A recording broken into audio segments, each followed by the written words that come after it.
Episode 5 of A Time Called You begins with Jun-hee and Si-hyun getting awkward. Meanwhile, Jae is taken to the police station. He becomes the prime suspect as a CCTV caught him at Min-ju's house. In a flashback, we see that he is going to confess to Min-ju but stops on seeing Si-hyun reject her. Still stuck in 1998, Jun-hee suddenly remembers her meeting with Kai-won in 2023. He had told her that Min-ju was murdered on October 13, 1998. He thinks she and Min-ju are linked by fate, and she can change the past and save Min-ju. With no leads on how to go about this, Jun-hee tells 1998 Kai-won the truth. He doesn't believe her and thinks she needs to go to the hospital. On his way to school, Si-hyun says friendship with Jae comes first, but he cannot stop thinking about Min-ju. The bullies are ragging Jae for being a suspect when Si-hyun shows up and tries to defend him. The school unofficially suspends Jae due to the reporters hounding the school. Si-hyun hears it all and is upset. He runs all the way to Min-ju's place and gets Jun-hee to talk to Jae. Tired of Jae's defeatist attitude, she takes them to the police station and lies that she found the hearing aid in the record shop.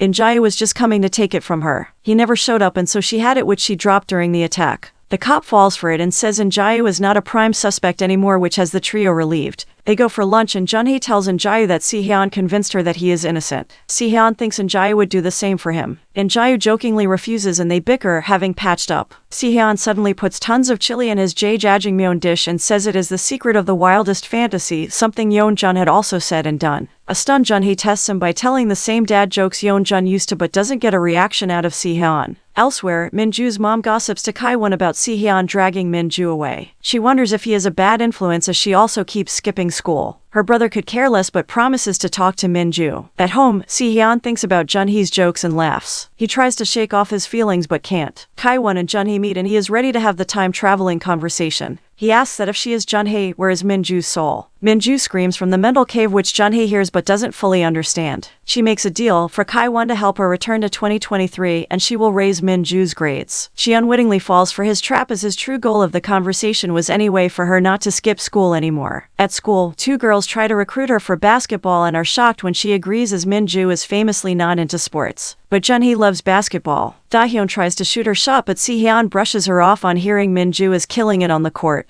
The boys are shocked that she has completely changed. Si-hyun gets jealous as other boys are impressed and he yells and cheers louder than them. Near the bleachers, a boy is watching her. But after the match, Si-hyun and Jae interrogate Jun-hee asking how she has changed so much since the accident. She says it is a trap to bring attention to herself and lure the culprit as she remembers the boy is a classmate. She also has an ulterior motive as she wonders if the culprit is related to the killer. The class photographer has tons of photos of the match and Da-hyun is jealous that they are mostly of Min-ju's. As she makes a scene, someone steals a photo of Min-ju. A classmate called Hyun-uk nervously hits on Min-ju and Si-hyun is jealous. She is friendly, which leads to Si-hyun stealing the drink Hyun-uk gave her. He tries to be subtle but she catches on that he is jealous. She says Hyun-uk is cute and Si-hyun asks about her type. He realizes that she is probably describing Yeon-jun and teases her. She calls him deranged and they bicker as usual. At grandmother's shop, an 11-year-old girl wants a snack. Her mom refuses but Si-hyun arrives and gives her one. It is revealed that her name is Jun-hee. At school, the girls are friendly with Min-ju and invite her out but her happiness is cut short as she learns their mock grades are up and she is ranked 131st. She is surprised to see that Jae is first and Si-hyun is fifth. Jun-hee asks for Jae's help much to Si-hyun's annoyance and he throws a tantrum. She tells him to join them for English as he needs it and they freeze as it is for his US move. He says it is for his CSATs but Jae is not fully convinced. On his way home, Si-hyun plays on a mini arcade machine while the next one is occupied by some younger bullies who don't give baby Jun-hee and her friend a chance. Si-hyun shoos away the bullies and she is grateful to him. As he is leaving, she tells him that her name is Han Jun-hee and he wonders where he has heard that name. Meanwhile, at home, Do-hun is getting an earful from his mom for his bad grades. Jun-hee gets ready for a scolding as well but mom is ecstatic to learn that she has jumped up 100 ranks. Jun-hee wonders how bad Min-ju is at school while the mom gushes over her and even gives her cash as a reward. Outside, the same mysterious boy watches her from a distance. He turns and he looks surprisingly very much like Yeon-jun and Jun-hee's artist friend, Chan-young.